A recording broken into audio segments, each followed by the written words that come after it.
Hey, good morning, everyone. This is Elisha Herrick-Blaine with the National League of Cities. I want to thank you all so much for joining us today. This is our post-event webinar from our March 9th event that was on the Saturday prior to the formal start of our Congressional City Conference here in D.C. So just thrilled that so many of you are back joining us, and really kind of looking to extend the conversation that we started on March 9th about how we can use a collective impact model to support veterans. There's been some exciting activity that's been happening here in DC since March 9th, and I'm also aware of some really exciting progress that's been happening in a couple of communities that we'll highlight today. But we also wanted to just update you all about kind of some overarching strategic thought that we've been having about how we can build this movement and expand out our ecosystem to not only establish collaboratives across the country, but obviously in conjunction with each of you, nurture and expand the capacity of collaboratives that are already in place in communities. So I wanted to just, before we dive in, go into some overall webinar logistics. Everyone on the line is on auto mute just to avoid background noise. But we very much want this, again, to be a conversation. And so if you've got questions that are kind of real quick, quick and easy questions, please use the question bar. If you look, I think it defaults over to your right. In the chat box, there's the question bar. If you've got a real quick question for somebody, you can type it right into there, and we'll try and answer those quick ones kind of in the stream of things.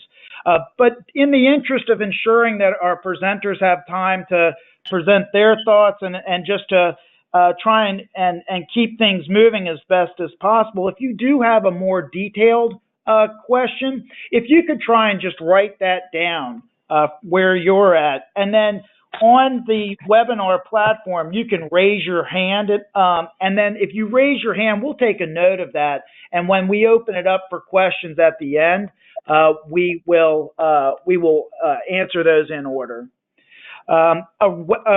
Today's webinar will be recorded, and it's going to be emailed out to all of those folks that joined us back on March 9th, the registrants and participants of today's webinar. And we'll also be sure to post that on NLC's website. And I'll work with my colleagues over at the National Veterans Intermediary to see if there is a way that we might be able to have it on their website as well. And so with that, again, I want to thank you all for being here. And I'm going to turn it over to Nancy Berglas, the president of the National Veterans Intermediary, to offer some remarks. Nancy?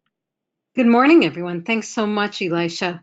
As Elisha said, this is a follow-up to a program we sponsored jointly with National League of Cities in Washington, D.C. on March 9th, where we brought lots of leaders from local partner collaboratives into a room with lots of mayors and city council people and other leaders on the civic landscape to roll up their sleeves together and get into some deep conversation and shared learning around how collective impact and other social movement sort of frameworks might help inform the integration of veterans into the civic infrastructure.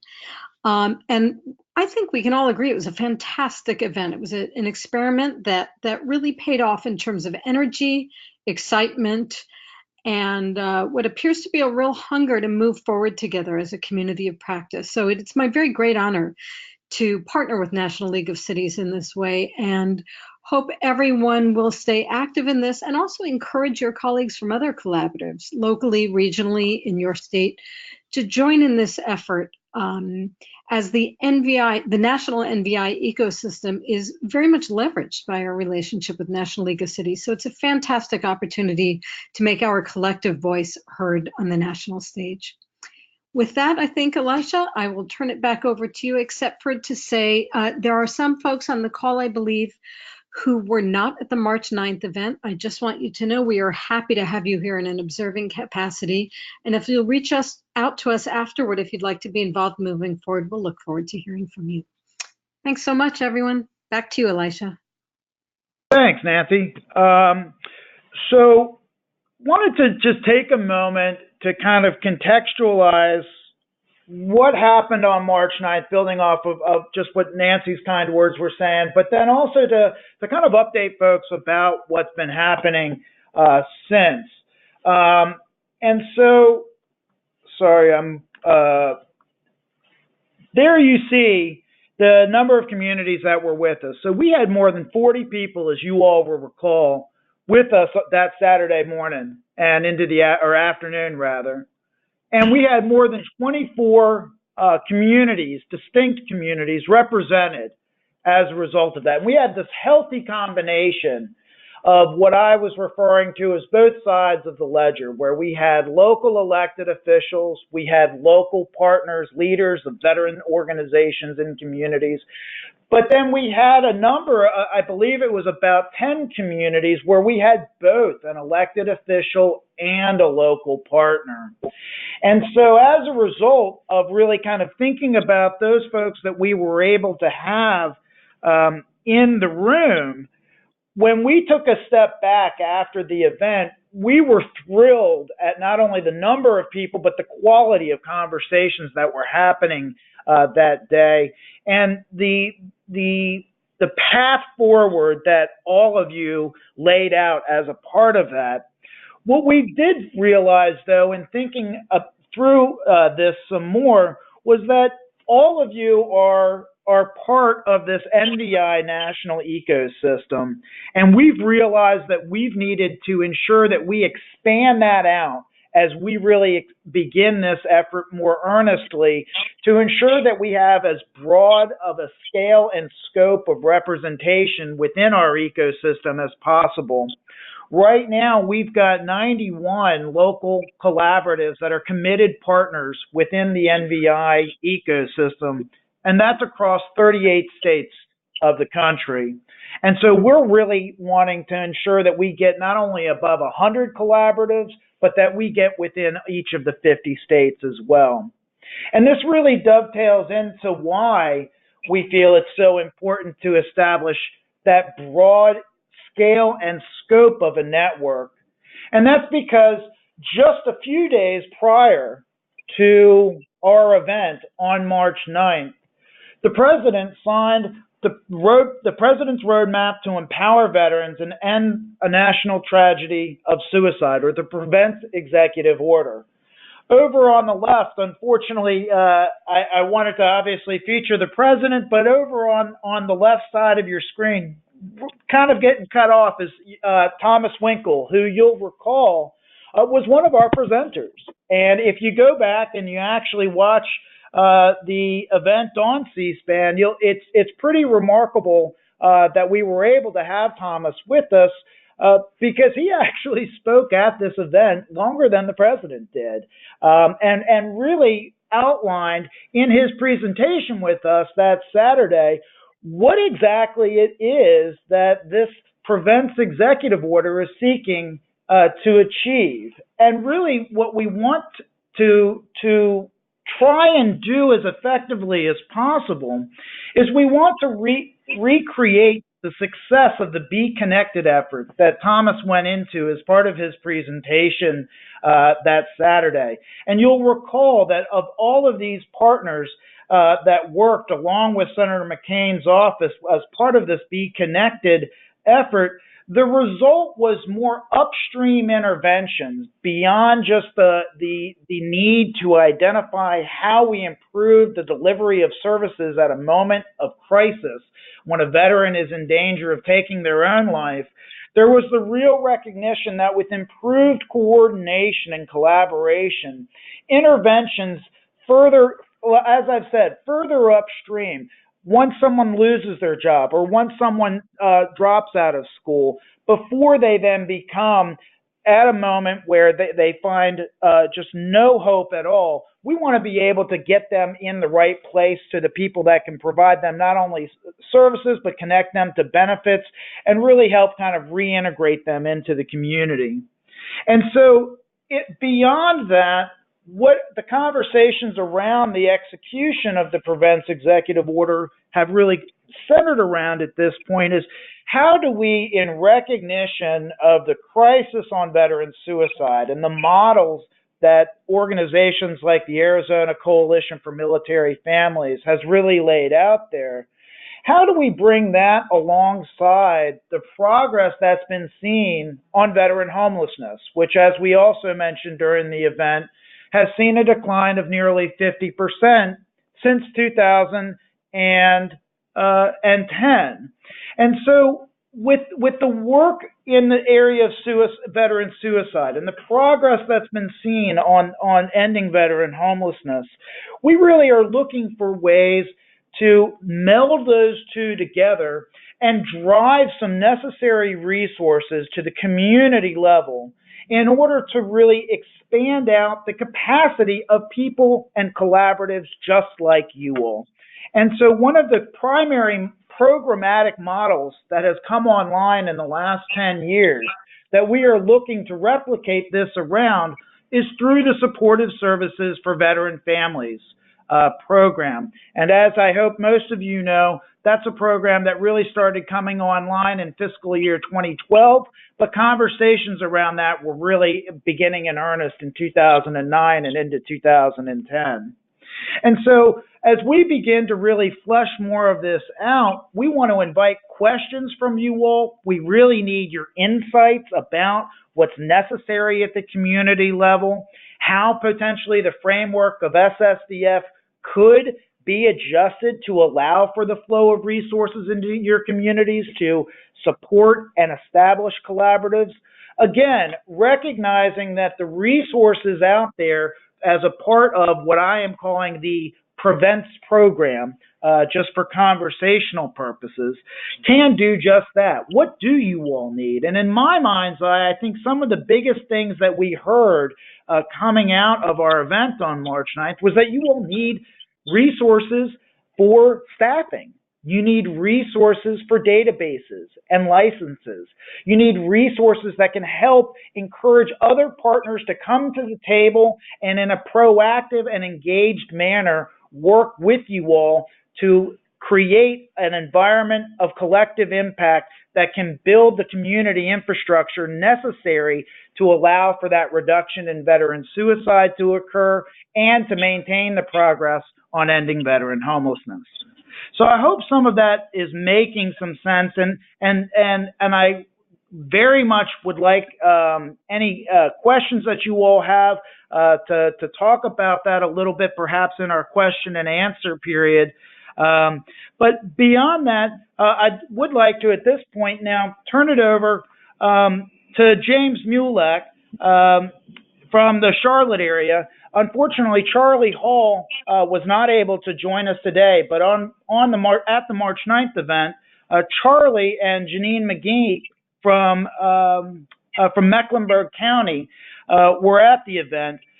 Charlie has asked James to stand in and to update us a little bit about what's happening in this one goal area that Charlie and Janine really came up with as part of the event. And that goal was to reform the DoD to VA transition system with, again, focusing on suicide prevention, but also focusing on the work around housing and the coordination of SSVF and their continuum of care. So we're going to start with that latter one by getting some updates from James. And so, James, we're going to unmute your line. I'm going to put myself on mute, and then you should be able to give us that update. So go ahead, James. Sure. Thanks, Elijah. I appreciate it. And hello, everybody. Thanks for having me. As Elijah said, Charlie is detained and asked me to sit in for him and discuss what we've been doing here in the upstate of South Carolina and with co-partnering with the Charlotte, Mecklenburg area as well. So as far as the suicide prevention, we have been doing the Operation Deep Dive, which is it was funded through University of Alabama to put on this. It's either 2 or 3 year survey type deal where we're working with county coroners and really working with Gold Star families or families who have lost family members by suicide, and really trying to dive deep into what's causing it, how we can better be as a community to prevent it, and what are some of the operations we can do moving forward to ensure that we don't have, or we can prevent death by suicide in the community. And I hope that covers that piece. As far as the SSVF, the supportive services for veteran and families, and the housing piece, our organization, we cover the 5-county upstate, but we're a part of our COC, Continuum of Care, that covers 13 counties in the upstate of South Carolina. And we've been working very closely as a community to hopefully reach effective zero when it comes to veteran homelessness in the community. We do use services through SSVF. We also use services through the GPD program, and we're also looking into the GPD NOFA that's coming out to get some more case managers in the upstate to help us reach our goal for effective zero, hopefully shortly. So the COC has been a huge part of it. Here recently, I think everybody went through the point in time count back in January. We were able to get a solid count of all the homeless in the community, but specifically the veterans, by way of going to the shelters, the homes, and encampment sites that our guys and girls with our organization went out with local law enforcement to find the homeless population that's actually living in rural tent cities. And as far as GPD goes, we do have GPD that was granted in our Greenville County area.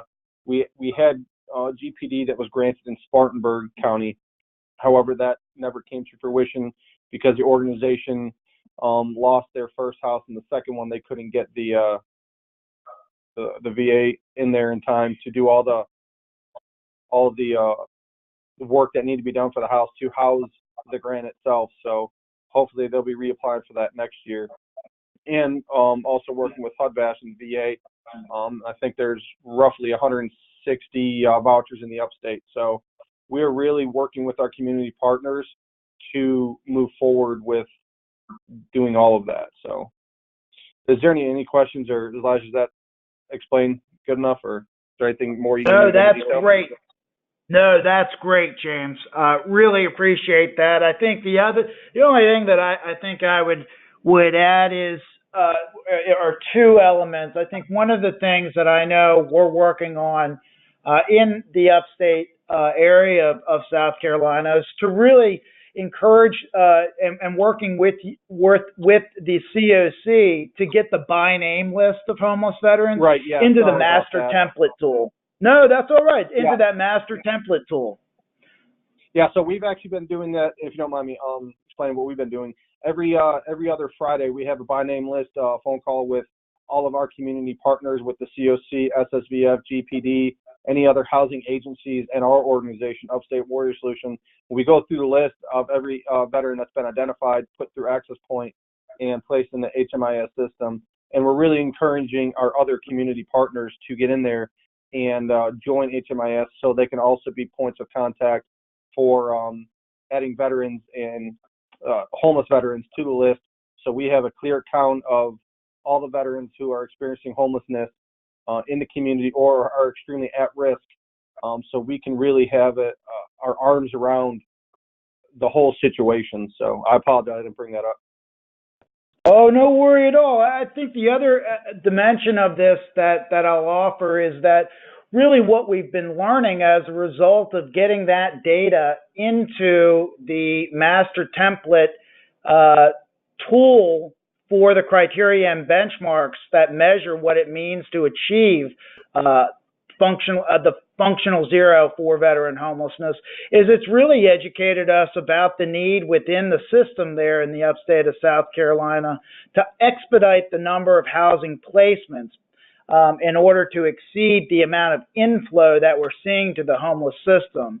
And what we have now been able to identify because of having that data is the need for a regional landlord incentive fund. And so we have been actively recruiting mayors to join the Mayor's Challenge from that region. We've been working with the Municipal Association of South Carolina, NLC's state partner, and we are going to be working with those regionalized mayors to develop this landlord incentive fund to get more landlords to accept the housing vouchers that homeless veterans are using, and that will help expedite that outflow from the system. And so while that is an example of what's happening in the greater Charlotte area and the upstate area of South Carolina, I think I would offer that it offers a framework that can be applied to other areas beyond just veteran homelessness. This is an example of how we are using data in a standardized format to inform conversations with local elected officials around a specific ask that can make improvements to the overall performance of the system. And so I really think we're seeing some exciting progress there in the upstate area and in Charlotte. Janine, did you want to offer some of your thoughts about progress that's been happening? Sure, Elijah. Thank you. I'm Janine McGee. I'm the Director of Veteran Services for Mecklenburg County and the Charlotte, North Carolina area. And I was, as Elijah mentioned earlier, was able to attend the March 9th Collective Impact at Washington, D.C. with Charlie. And Mecklenburg County has been involved with the suicide prevention piece for going on about a year now. We've taken part in the VA and SAMHSA, Substance Abuse Mental Health Services Administration, Mayor's Challenge to Prevent Suicide Among Service Members, Veterans, and Their Families. We've been doing that for about a year. Most recently, since the Collective Impact Conference, we went back to DC the end of March for what's called a policy academy on how we can apply some of the things that we feel are important. Some of those things in the prevention side of the house is training, making sure that we're training our providers, really training them on becoming expert companions, giving them, military cultural competency training, SAVE training, also offering locally through one of our healthcare providers, mental health first aid training, QPR, which is question, persuade, refer. So really just kind of offering a plethora of trainings so that we can have everyone on board and get them to understand, first of all, veterans and military and how they may be different from someone else. And then, what resources are available in our community here, or how can they recognize that someone may be suicidal? How can they recognize or know to ask the right question? Instead of saying, are you a veteran? Did you or a loved one ever serve in the military? So changing the language, the terminology, really working on that prevention side, but as well as focusing on the postvention with the families after a suicide occurs.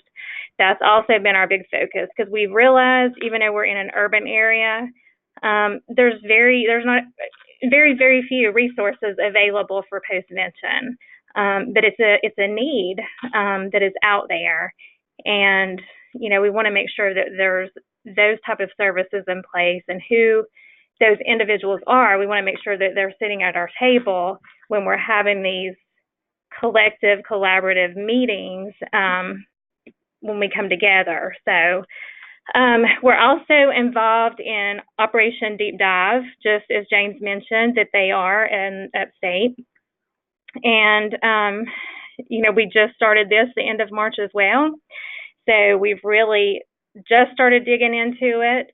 But it is, I believe, for us, it's going to be a 4-year retrospective research study. And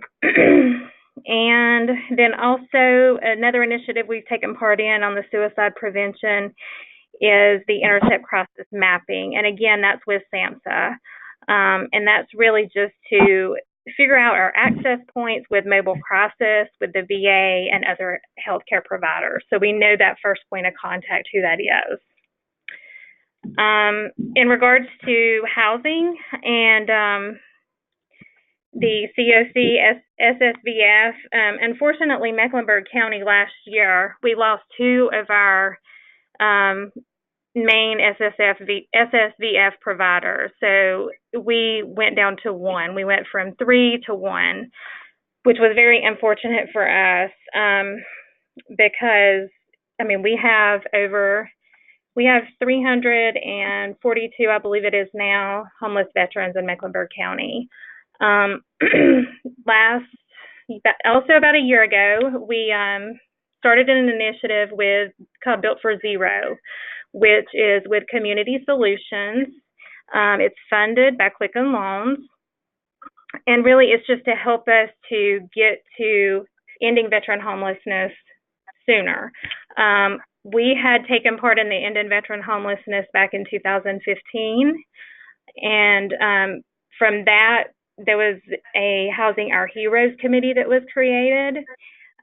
So we've definitely got our numbers down from 600 plus veterans that were homeless down to, 300 plus or 340 homeless veterans, but we still have more, and we have some that have significant barriers. So I think the focus of really focusing on our chronically homeless veterans is where we're at, and we want to try to get them because they are high priority.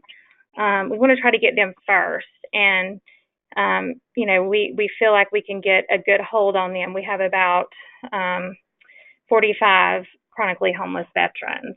So that's where we're at with here in the Charlotte-Mecklenburg area.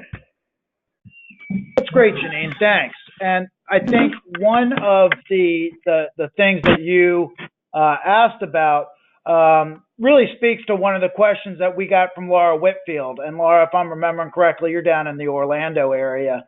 And Laura's question was, would that regional landlord incentive fund allow or help veterans who are working with multiple evictions? And the answer is yes.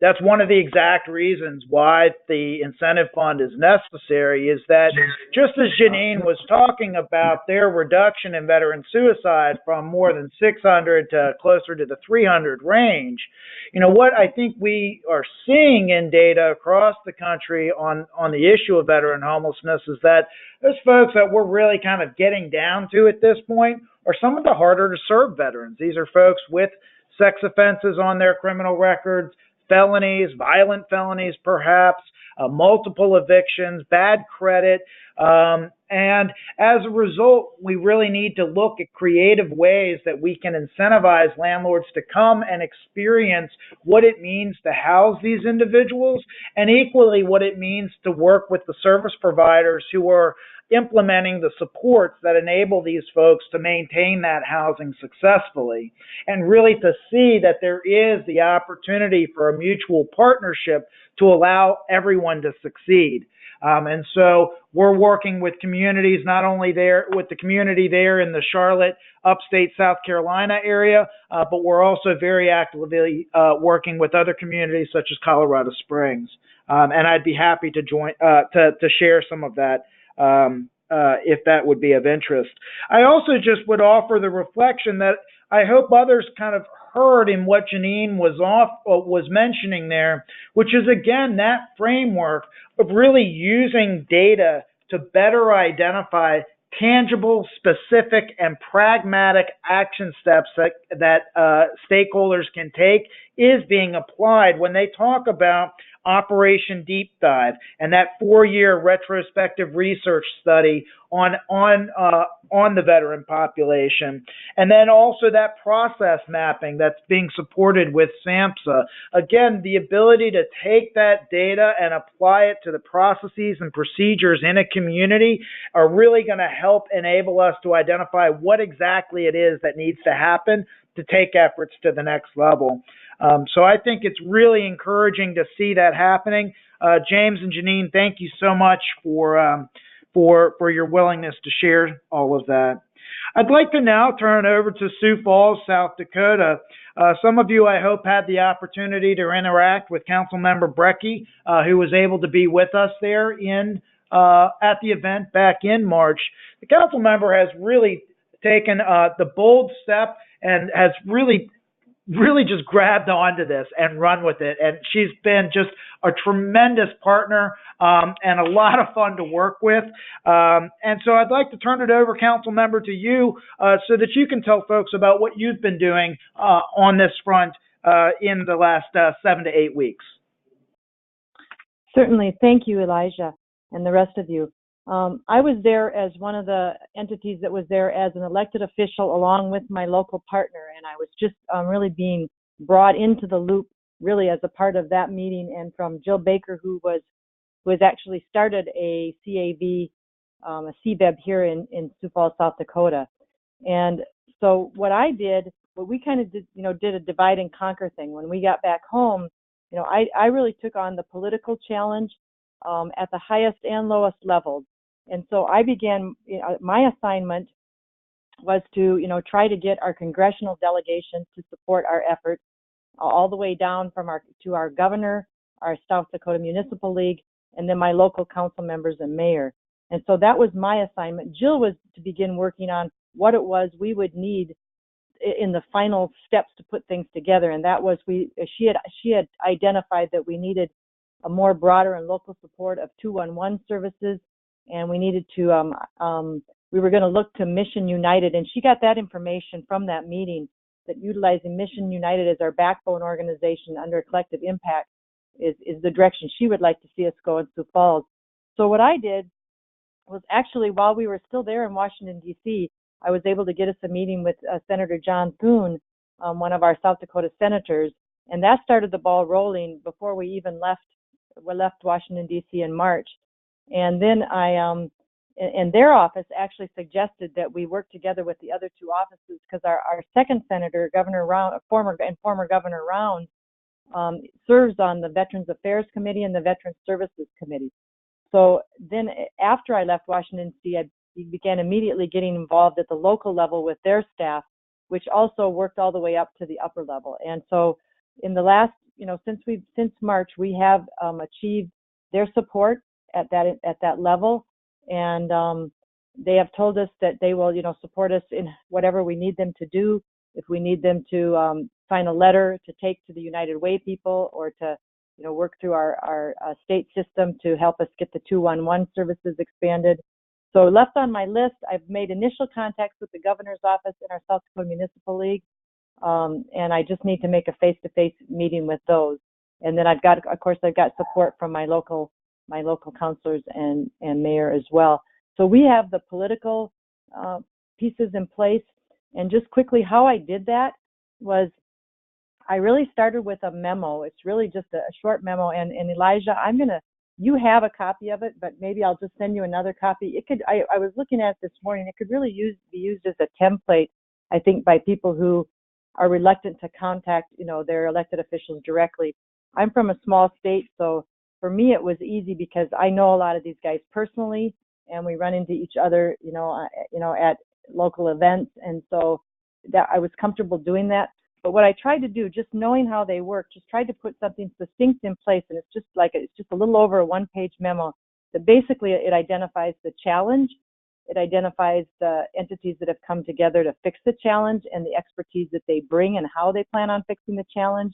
There's a brief description of National League of Cities, NBI, FSG, and RAND, and then talk about the problem, the veterans issues, homelessness, unemployment, suicide rate, and then talk about the prevents order and the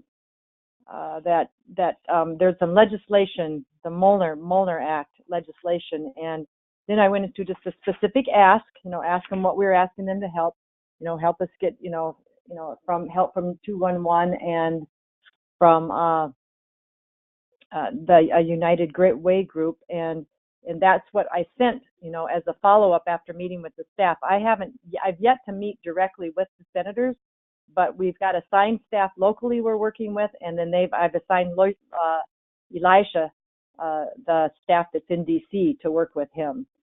So that was very helpful. I started out with that, and that's what I sent to grab their attention, and then I followed up with a phone call. And then after the phone call, when I came to them, I had a PowerPoint that I just printed off copies of, and it was just a 12-page PowerPoint that just kind of, again, it kind of explained the challenge. It had, and with some graphics that I pulled from the meeting that we had in DC, and just kind of condensed it down into a short presentation.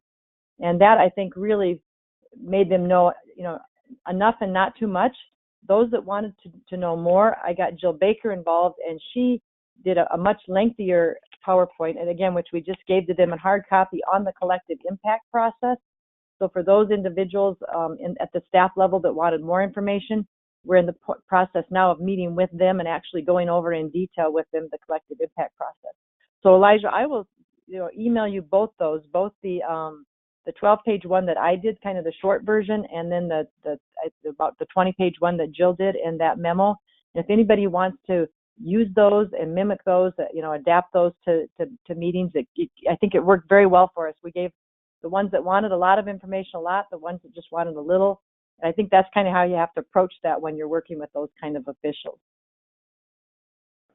I think that's exactly right, Council Member. And yeah, if you can send those to me, I know I've got copies of them, but it wouldn't hurt to have them right at the top of my inbox.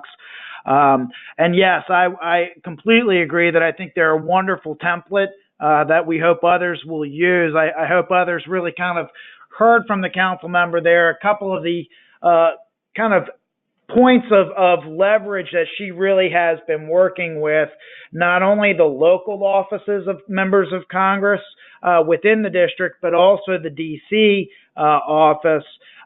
Equally, the engagement that the council member has been working through via the South Dakota Municipal League, and really the state leagues that are a part of the National League of Cities as infrastructure. We really hope you all will engage those folks, and we would welcome the opportunity to partner with you all in engaging with our state municipal leagues, not only to identify other local elected officials who may be able to strengthen your efforts to build and increase the capacity of your collaborative, but also just to get that word out across your state about the need for other collaboratives to take shape, form, or be strengthened in other areas. So I really am thrilled to hear more, or to have rather the opportunity to showcase all the work that the council member is doing and continues to do. Council member, I wonder if you could also take a few minutes and tell us a little bit about kind of growing out of your experience as a career previously as a city attorney. What are some of the other issues that you're taking a look at? Well, and again, just a little more backdrop. One thing that, again, I learned in dealing with the congressional delegation, which I would just kind of mention too, is don't be concerned when you only get the staff people. If you present well to them, and it's an issue of interest, which veterans are to everyone, it's an easy sell. You may not get to spend a lot of time with the actual delegates themselves, but you will be getting the job done as soon as you get assigned the staff. And I think that's kind of important to know. If you think, oh, I'm not meeting with the congressman, it's not getting through to him. It totally is. So just grab on the staff, treat them like gold. The other thing that we asked of them, I just wanted to mention, is in addition to like writing correspondence or signing off on a joint letter, should we need it for something, we did also ask them to attend events, to attend some of the events that Jill's working on, trying to establish relationships with our collaborative partners. And then she's working on a couple of events, a Bridge the Gap event and perhaps a run. And they have, all of the congressional delegates have said they would either send staff or come themselves to those events. So that was another thing that we put as part of our ask for them. So I think it's important when you're dealing with them too, to have a specific ask them, well, what do you want from them? If you just want, that kind of level of support, just their presence, or if you want funding, whatever you want to be specific, because they want to know what they're getting into. And then just to lead off then what Elijah was getting at next, the other thing is, my background was, I've only been a city council member for 1 year, but prior to that, 14 years ago, I was deeply involved with the city as the city attorney for a period of about 23 years. And so I'm very familiar with my government and local politics. And during those years, we implemented 3 different forms of government, and I became very active in International Municipal Lawyers Association as a result of the need to really understand government and to be very confident in my role as city attorney, because my office had to lead out in those adventures when our city was, turned upside down during 3 different kinds of elections to settle on the kind of government that they wanted. And in that relationship, Elijah and I began talking about my background as a lawyer, and he said, well, would you be, I was very active in IMLA. I was, a committee chair. I wrote articles. I sat on panels. And so just very familiar with that organization.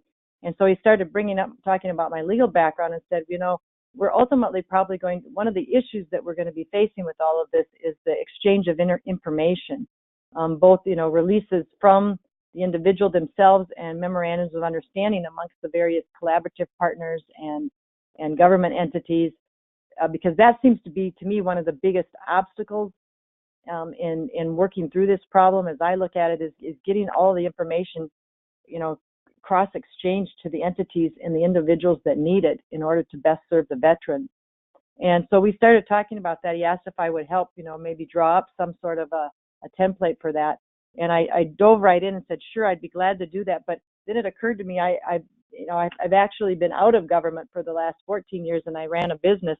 And so even though I'm licensed to practice, I'm a little nervous about, doing something like that on my own. So I suggested to Elijah, IMLA, I think they've got a step, they represent government lawyers, both county, institutional lawyers and city attorneys throughout the country, actually in Canada and Germany as well. And so they have the similar base that NLC does that would be very complementary. I would describe them as like a sister organization to NLC. And I think they have I don't know if it's 3,000 or 5,000 members, but they have a lot of members, and their headquarters is also in Washington, D.C. And I'm pretty sure I was on their ethics committee, but I think they have a policy committee. And so I thought, if we reached out to them, I might be able to reestablish some old connections I have there. And that might be a good marriage for this, to have our government attorneys. Because just even having them in the loop and knowing what this is all about and coming down would be a valuable thing. And they actually presented at the National Congress of Cities. So I think they frequently present at your event as well, because I think they are, have real, joint and similar issues. So we talked about maybe getting involved with them and getting some help from them and kind of drawing up some templates for these various kind of exchange agreements we're going to need in order to get the information issue addressed. That's right, Councilmember. Thank you. And I think, what we have already identified, and this is very much where we would welcome feedback today on this webinar from you all, some of your initial thoughts, but also kind of moving forward if you have some thoughts. In my mind's eye, and in talking with Councilmember Brecky, there's kind of 3 areas that we're wanting a memorandum of understanding, an MOU, or a release of information, an ROI, to cover, and that is an MOU among service providers about the sharing of information and data within and among collaborative partners. And then the second is, within that MOU, how do we talk about the release of depersonalized data about or communication with self-identified veterans that's collected from municipal forms or bills when we ask cities to then have the question? I think it was Janine earlier who talked about the use of the question. And have you or a member of your household ever served in the military? So if we have the ask of cities and counties to include that on property tax bills and municipal utility bills or at libraries, the MOU that would be had between the municipality and a collaborative would need to address how or whether that depersonalized information is shared, but it would also create a framework for even in the event where the data is not actually shared, it would provide a roadmap for what the city or county will then do with that data. For example, in my mind's eye, perhaps the MOU would provide a framework for the city or the county to identify to hand over the depersonalized information, but then send a letter and or an email out to those folks directing those self-identified veterans to the collaborative. And perhaps that could even be done in a more targeted way if it's with utility bills, because we might be able to identify veterans who have self-identified and are behind on their property tax bill or behind on their municipally owned electric or water utility. Recognizing that being behind on those payments is a signal of potential instability in that home, and therefore the need for some type of services that obviously would be hopefully being covered through the efforts of the collaborative. And then finally, just beyond the structures and the elements of a memorandum of understanding are the components of a release of information by veterans when organizations that have frontline staff engage with the collaborative. And so what are the elements of that release that would need to be signed by a veteran to, again, allow for that sharing of information within and throughout the collaborative and all of the partners? So I would really welcome kind of thoughts that you all are having on this, particularly around that. And I'd like to open it up at this point. I again want to thank the council member and James and Janine for sharing their updates. But we very much want to hear updates from you all. I know we've got folks from North Carolina and Mississippi, Maine, Texas, Illinois on the line here. And so we'd very much like to hear updates about what progress have you seen on the goals that you established at the March 9th event. But then again, as I just stated, what are some of the thoughts that you might have about what is required in order to meet the challenges that you all are facing in terms of the structure of an MOU or a release of information? And so with that, I'll open it up to some questions. Why don't we go to Council Member Grady in Plano, Texas. And then I see that we've got interest as well from Brian Escobedo in Houston. So why don't we go Council Member Grady, and then we'll go to Brian. Council Member Grady, your line should be unmuted at this point, so you can go ahead.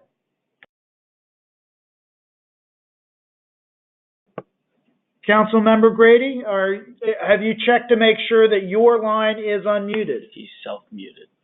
It appears that your line is self-muted. Want to check on that? Go to Brian first. Council member, while we wait on you, why don't we turn it over to Brian Escobedo?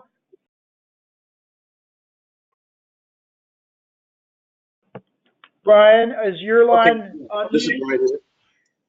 Can you hear me? We can. Thank you. Go Yes. right ahead. Hey, so thank you so much for this, by the way. I'm just so excited to be on this call and to hear all the great national initiatives going around. Just one point about access to data.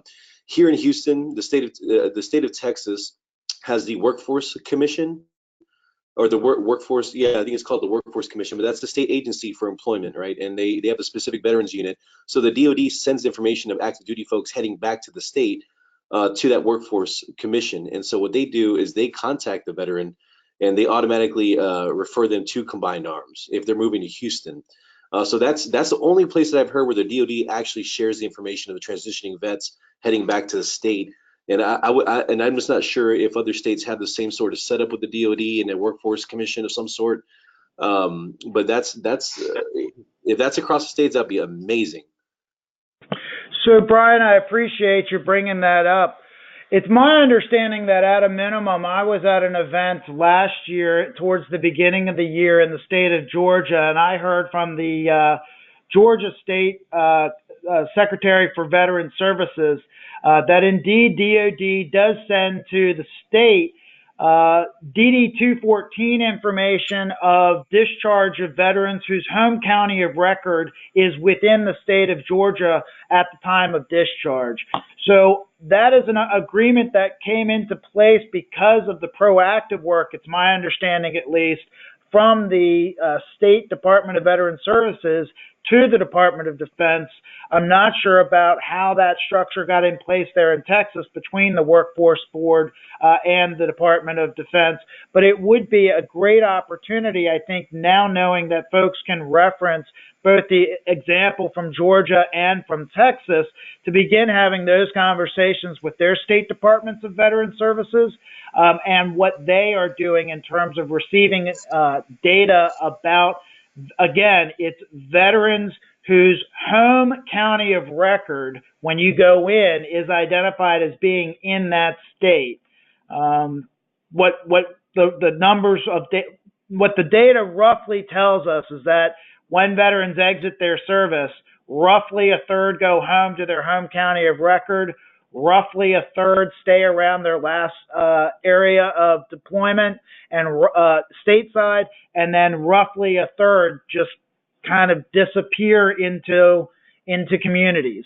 And so I think, Brian, your point's very well founded that that's an opportunity to really try and grab some of that. And hopefully the formation of these memorandums of understanding and releases of information can again provide a template for that. Councilmember Grady, have you been able to unlock your phone? Okay. There were other questions that I think we had. Laura, did I answer your question about the Landlord Incentive Fund?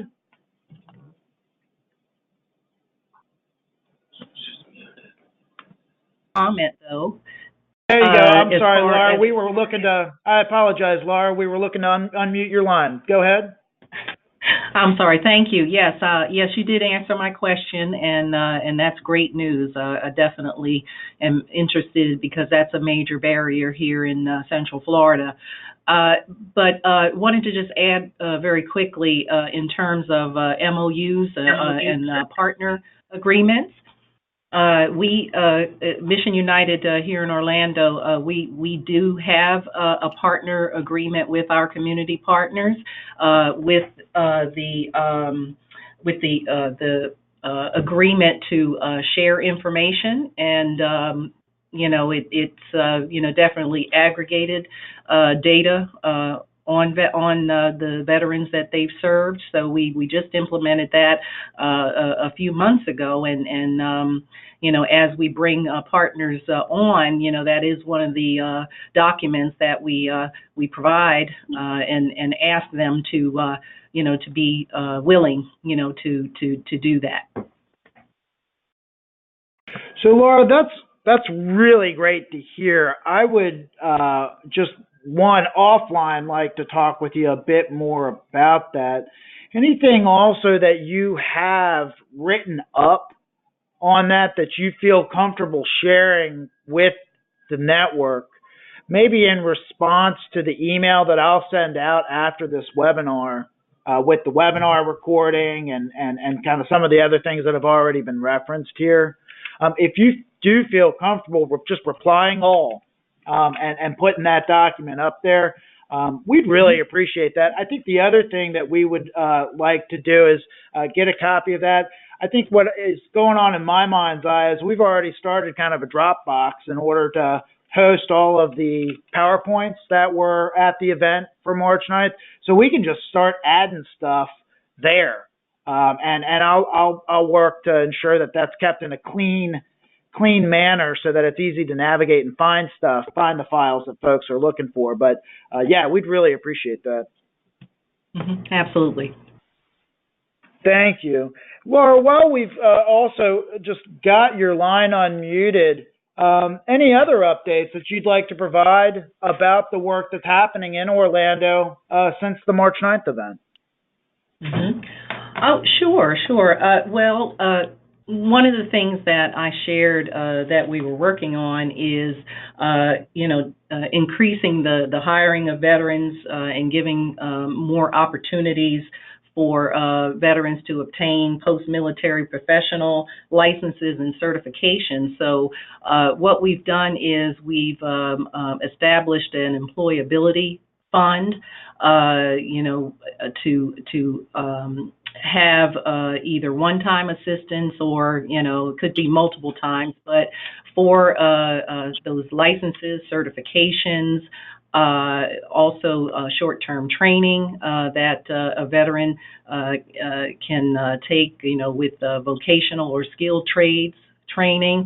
We also are going to set aside money for any type of tools that he or she may need for their employment, as well as uniforms. So we kind of started with those top 4 areas, and want to be able to assist, and we're just now starting to get some traction on veterans that we're assisting, being able to work with vendors and organizations like the local colleges, and getting them through those programs.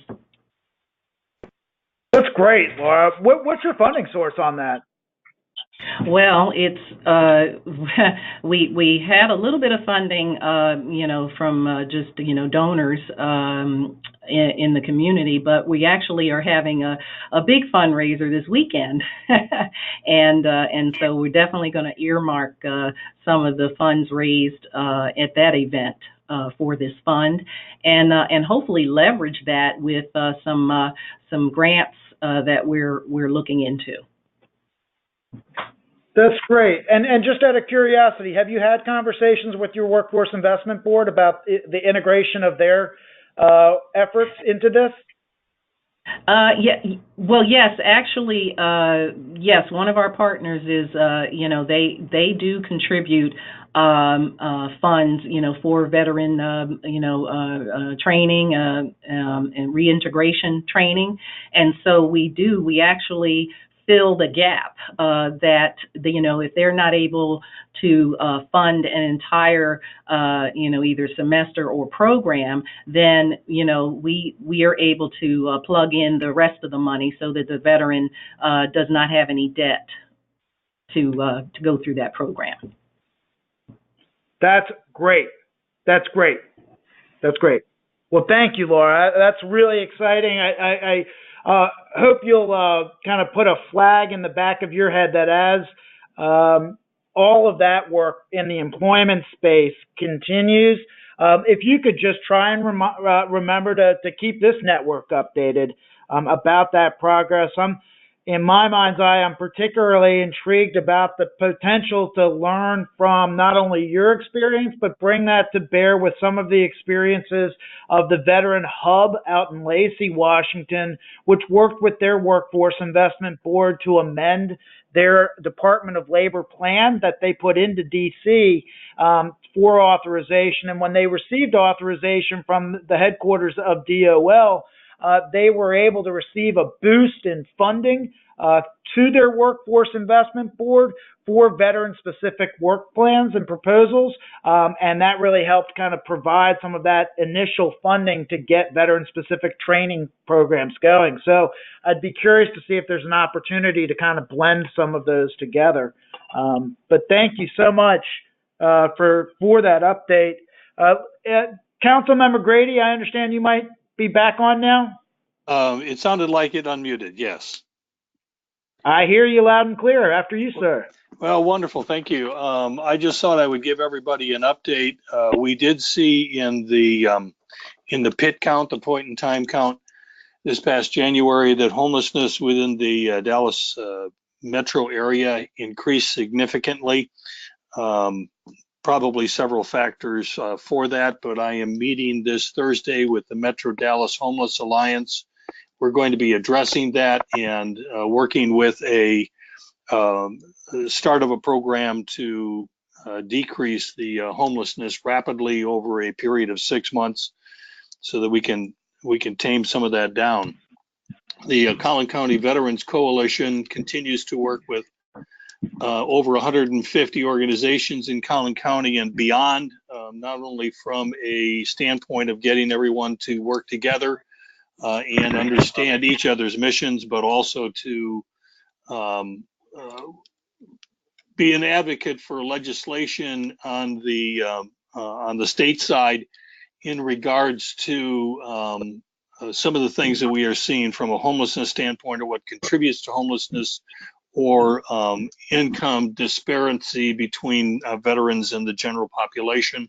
So we have put legislation forward and have advocated for that legislation. We'll continue to push to see what we can do in that area as well. So lots of efforts are going on within the North Texas region, and we will continue to move those types of things forward. These types of calls and the collaboration of the information that we have on these calls are extremely important for the things that we do here in the area. Well, thank you, Council Member. I appreciate you saying that, and we, of course, are deeply appreciative of your continued engagement and involvement with us. I'm sorry to hear about that uptick in the number of veterans experiencing homelessness in the Dallas area. I do think you are right that there are a number of confounding variables that are leading to this increase in some communities, not least of which is the ongoing crisis in housing affordability, as well as the fact that we have already talked about the need for there to be incentive funds to really get landlords to come to the table and work with those veterans who are experiencing homelessness, recognizing that many of those do have a number of elements to their background that prevent them from being able to access the existing stock of housing. But I really appreciate your continued engagement with us on this. Maybe we can turn to, I see that Jim Dolan from the state of Illinois had some questions. Jim, are you on? Yes, Elijah. Can you hear me okay? Yes, we can. After you, sir. First of all, thanks for putting this together and getting everyone on the same call. The question that you asked about getting referrals, release of information, just wanted to mention that IJF, Illinois Joining Forces, which is a statewide collaborative. Not sure how many on the call know who we are, what we're doing, but we're establishing what we refer to as veteran support communities around the state. And these are in various stages of development. Some of them are quite mature and have been operating for some time, and we've been connected to them for quite a while. Some are newly forming, and some are in the middle. But one of the ways that we connect with those communities is through a platform that's provided to us by Unite Us. And they, on that platform, it is a care coordination platform that allows us to send and receive referrals. On that platform, there is an authorization for release of information that can be done via fax, recorded voice message, text, or email. The language in that release simply says, although it's been vetted for the legalese, but what it simply says is that any partner within our network, with your permission, any partner in our network can be sent your information in order to be able to assist you with your request. It works very, very well. It has been vetted and used extensively. Unite Us is one of the organizations that's in the veteran space, and there are others who are doing a pretty good job with the same thing. Combined Arms has a platform. America Warriors Partnership, we're looking at that as well. The Unite Us platform is not inexpensive. And as we grow our network, we're actually looking for options just to make sure that we can, as we expand, that we can provide these licenses to our partners. Our obligation or our commitment to them is that as they join the network, we will pay for their license. We've been able to do that at this point because we have only 18 communities, and only the hub organizations are connected. We're not at a position financially at this point to be able to connect everyone in each of the networks, but we're making progress looking for affordable options to be able to do that. But it is Unite Us, their platform, their care coordination platform, is something that people should check out. I really appreciate you sharing that, Jim. I think anything that you've got in terms of that specific language, and Councilmember Brecky, if there's any specific questions that are coming to your mind, feel free to jump in here. But I think in my conversations with Councilmember Brecky, what we're realizing is we need to be able to take over to organizations like the International Municipal Lawyers Association, but also just to her and to kind of I've got some in-house attorneys that I can be circulating some stuff to just for an initial thought. But really, examples that you have, just documents, specific language, would be really helpful. Laura, I feel like you mentioned it as well. Again, just anything that people have written down that we can be looking at would really, really help propel this and help accelerate our efforts. So I really appreciate that. Thank you, Jim. I know we've got some folks on the line from Mississippi, Dr. Paul and Michael McGee. Gentlemen, are there updates from either of you about what's been happening down in Hattiesburg or across Mississippi? Also curious about your thoughts about what might be helpful or necessary to be a component of any MOU or release of information.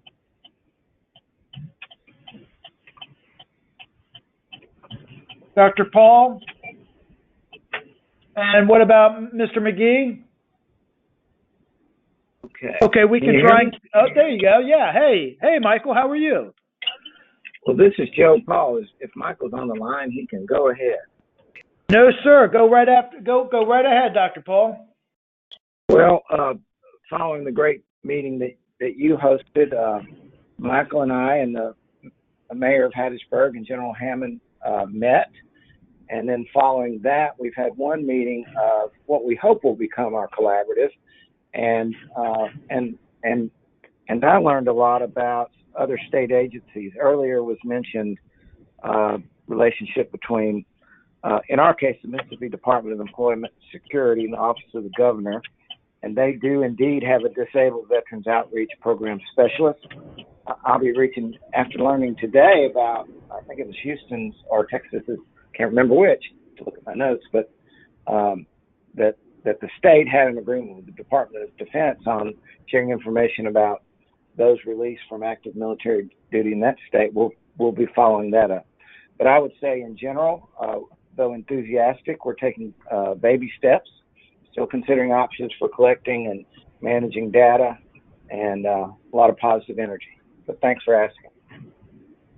Really excited to hear about that, Dr. Paul. I'm thrilled to hear that General Hammond and Mayor Barker have had the opportunity to have a conversation. You are very much right. It was the state of Texas that was referenced as having that agreement between DOD and the State Department of Veteran Services for the exchange of that information. I also mentioned the efforts in Georgia. Would be happy to help make some introductions there. So that's really exciting to hear that progress. So thank you for that. I also understand that we've got Councilmember Jackson and Mr. Carter from Jacksonville, North Carolina. Gentlemen, any update that either of you would like to present on the progress in your community? I know you all had talked about at the event your desire to have a regionalized meeting to help really get the Coastal Carolina effort identified as the collaborative. Yes,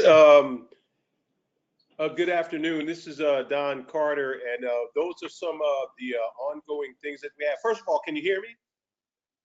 Yes, we can, Don. Thank you. Okay, great. And I'm glad to be on this conference call, and excited about the great things that's going on out there, especially with Texas and that, and it was mentioned before with the DOD piece, because that is important. And we do have some ideas on that, on how that could be expanded. And we're working on that now. Thursday, We do have a meeting with local government officials to push on our those things to where we can bring information to the table that's basically off on the ground level. Our approach here is, and for those of you that's familiar with the military, is looking and approaching this from three aspects. That's the tactical, operational, and strategic levels. And that tactical level being that level down there to that vet that's in need.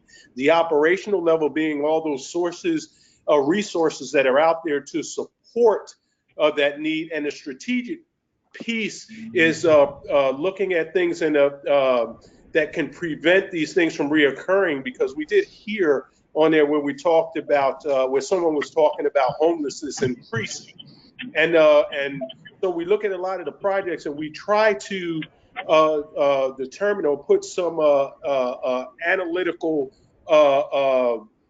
pieces on that to challenge it and see if what we're doing is sustainable, because that's what's important to us. And I do fortunately have, speaking from my home at my kitchen table, Mr. Brian Jackson. He's here, so I'll step away and let him speak to you. Great, appreciate that, Don. Councilmember Jackson.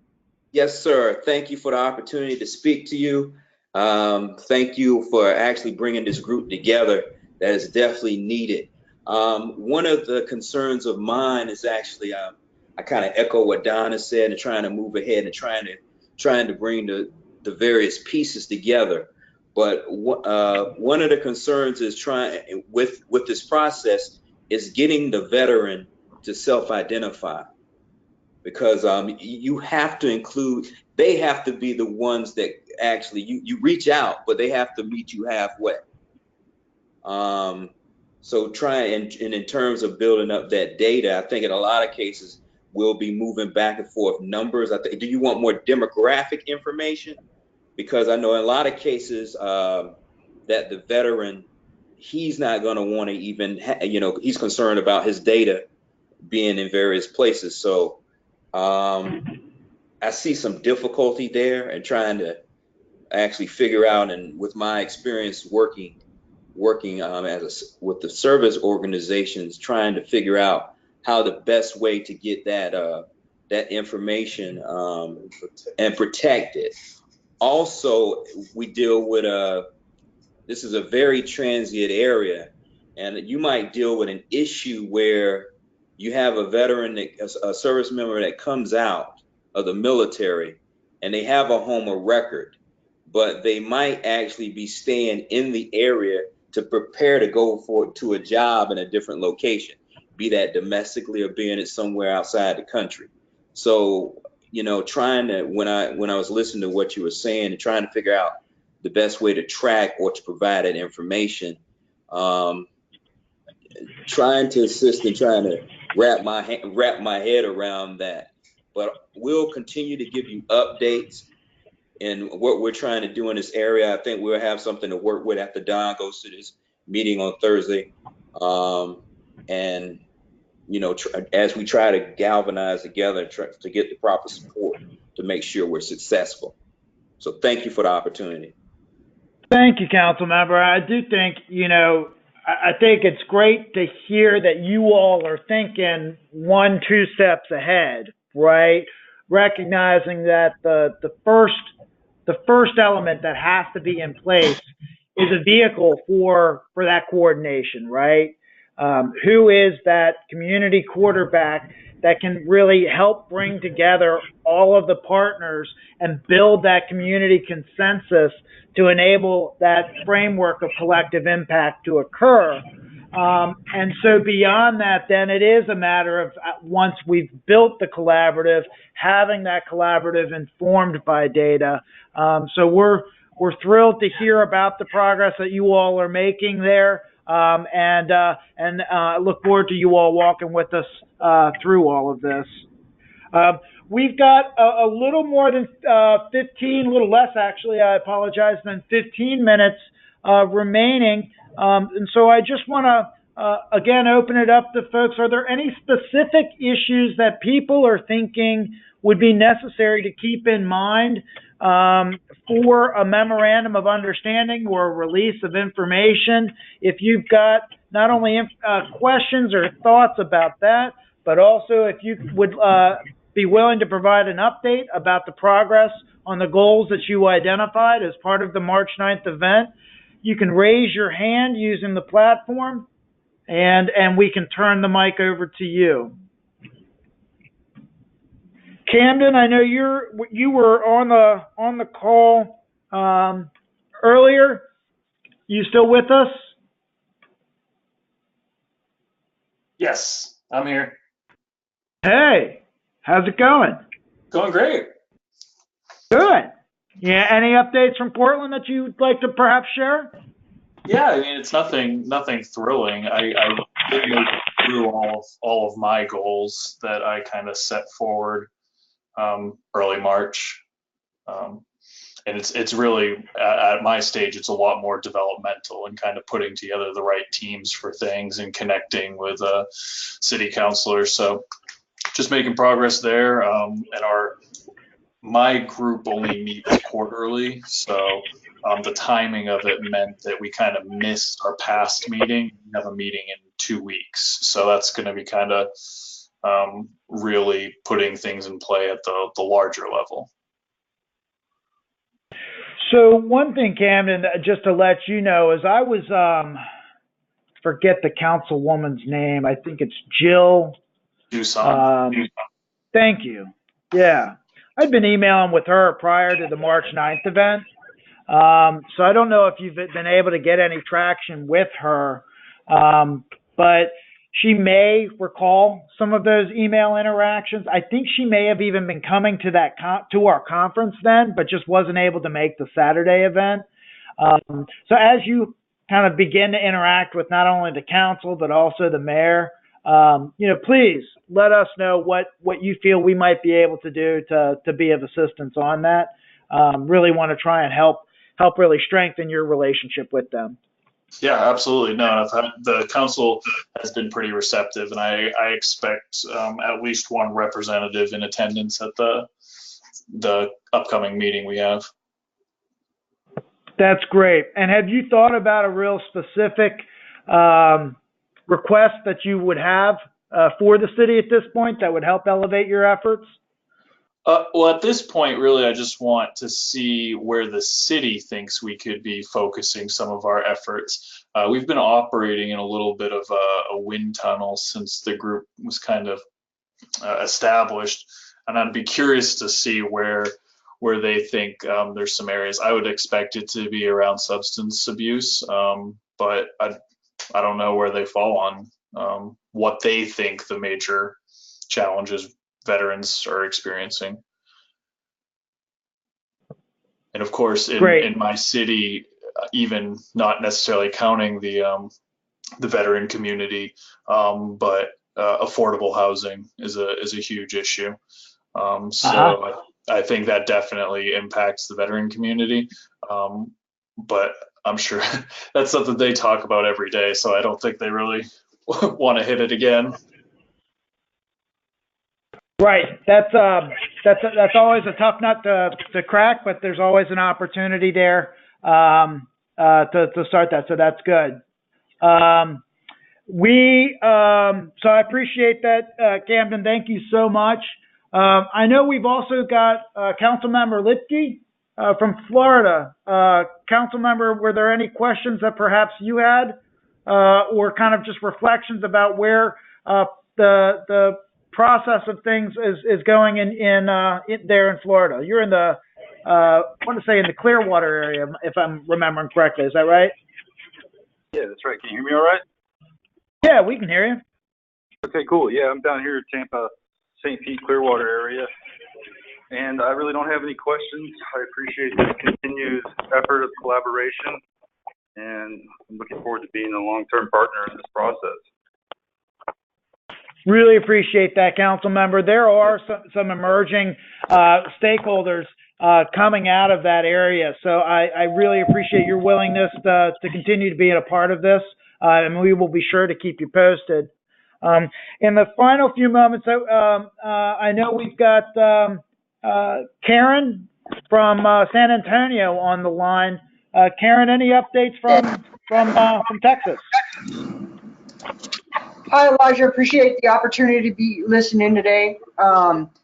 Myself, the city of San Antonio and Bexar County have been working really hard on forming our collaborative. We really have been trying to establish, all of the processes that we possibly can to bring us closer together. We're looking forward to the National League of Cities, but really our focus here is trying to tackle the webinar you pointed out today. With transition being one of the highest things that we have here in San Antonio, we're always trying to find the best practices in establishing jobs for transitioning members. San Antonio had been one of the key cities that, in conjunction with USAA, looked at veteran homelessness. And we have an area called Haven for Hope that works very hard with veterans in order to give them a place to live and try to get them off the street and reestablished in conjunction with other organizations like the GI Forum. So on a day-to-day basis, my organization, the Bexar County Military and Veterans Center, works with them in trying to just help the community and grow the community for our veterans and make it a better place. We also worked internally with our organization here, very similar to like Combined Arms and what other cities have with Unitas. We have Texas Serves. So Texas Serves is an organization that we work with that provides that central node for benefits, or actually for services, to enable the community to be able to call one single place and then have that organization feder out to vetted resources. As a community, we're always trying to work together and work as smartly as we possibly can between the county and the city. We're really trying to make an emphasis in helping the veteran from the time they transition out of the military until their final salute. And that has been our commitment in Bexar County in trying to emphasize to the rest of the community that, and to the veteran community, that we're here to make sure that they have a smooth transition, but we're also going to be there when they receive their final salute and ensure that their spouses or whoever they leave behind, their next of kin, get the resources they need to be successful after that veteran passes. So those are some of the big ticket items from us. We really appreciate the opportunity to have a voice, and we look forward to the next webinar. Thanks, Karen. We are really excited about a lot of what's happening under your leadership down in San Antonio. And as I hope many of you know, we will be down there as part of our city summit in November, and are looking forward to really featuring a lot of what is happening in support of veterans all across the spectrum, from homelessness to other areas, in a variety of ways as a part of all of that. So Karen, thank you so much. And we really are looking forward to continuing and deepening our relationship and work with you. Blake, I understand that you're on the line, but not on the webinar. We're trying to figure out if we can unmute your line. We're not exactly sure. Can you try and unmute your phone and see if we can get to you?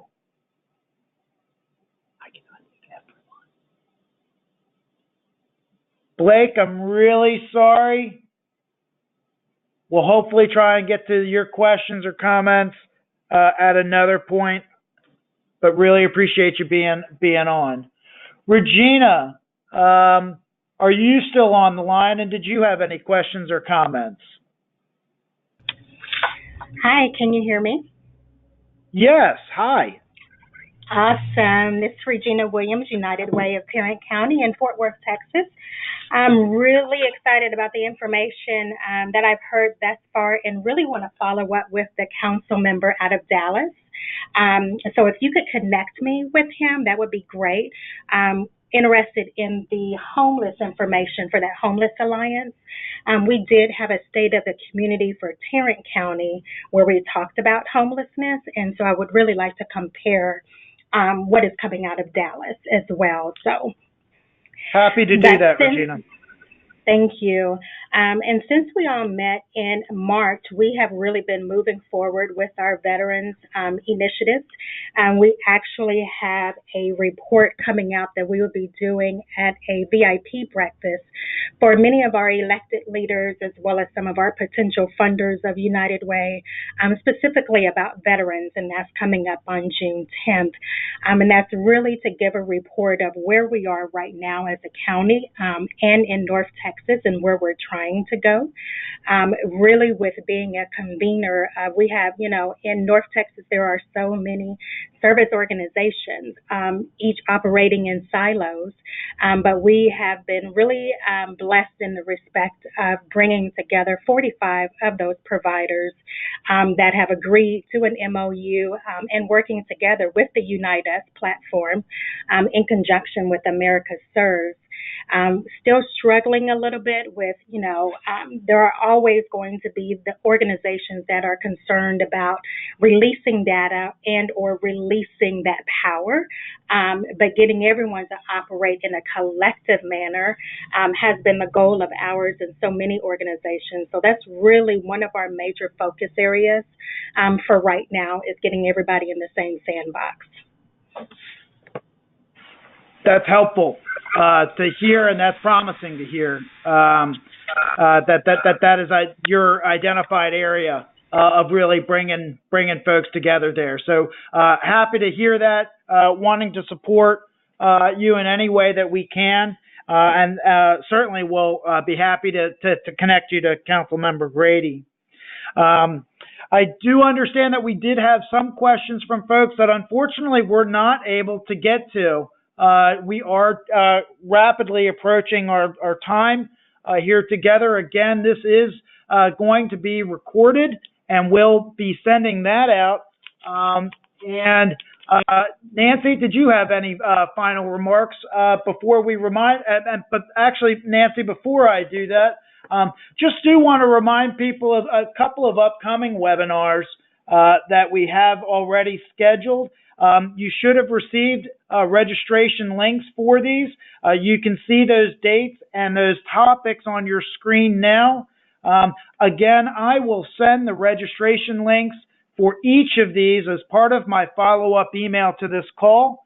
And so we hope you all will join us for those. If there are other topics that you would like to have covered in the future, please let us know, and we'll be more than happy to kind of chase down some subject matter experts and try and feature them if there's a collective interest in that.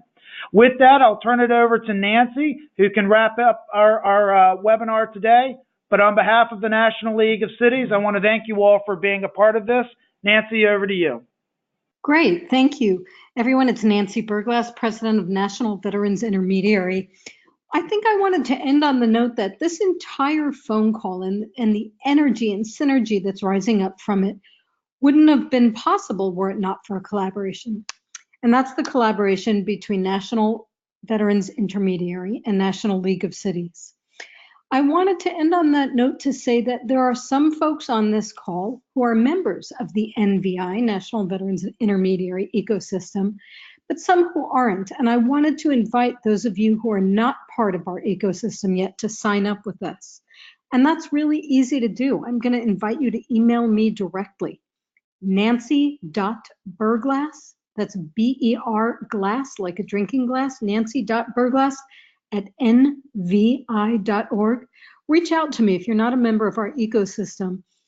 And what we'll do is we'll attempt to sign you up so that you have access not only to this group ongoing, but to a massive range of programs, in fact, 6 touch points every month that'll help with the very issue I've heard a number of people who spoke today talk about, which is the issue of sustainability.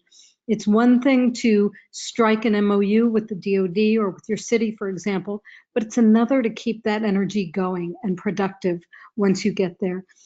NVI exists to provide the resources needed by the veteran serving community, regardless of collaborative shape or form, so that your efforts can be sustainable. And as a community of practice, we can change veterans' lives permanently, sustainably, across the country, community by community. So I think the note on which I wanted to end is even the work we're talking about today is in and of itself a collaborative effort. And it takes every one of us to make a commitment, not only to our own communities, but to each other in order to make a change and to continue to learn from each other. Finally, if you go to nvi.org/calendar, you'll see a bunch of events that we've got coming up. Everything from, I've heard a couple folks today mention how hard it is to identify veterans. Come to one of our social media webinars and learn from our resident Air Force veteran, who's our comms manager at NVI, on how she uses current technology to reach veterans. Or come to a webinar we have for free online with the Collective Impact Forum on how to build a backbone hub in your city. This is all free to you and your constituents. Spread the word in your communities. We'd love to have you there. Elisha, I'm going to say over back to you, and thank you everyone for your great energy and contributions today. Thank you so much, Nancy. We hope you all have enjoyed the webinar today. Be looking for follow-up information in the next day or so, and we look forward to you all continuing your partnership with us as we carry this work forward. Have a great rest of the day.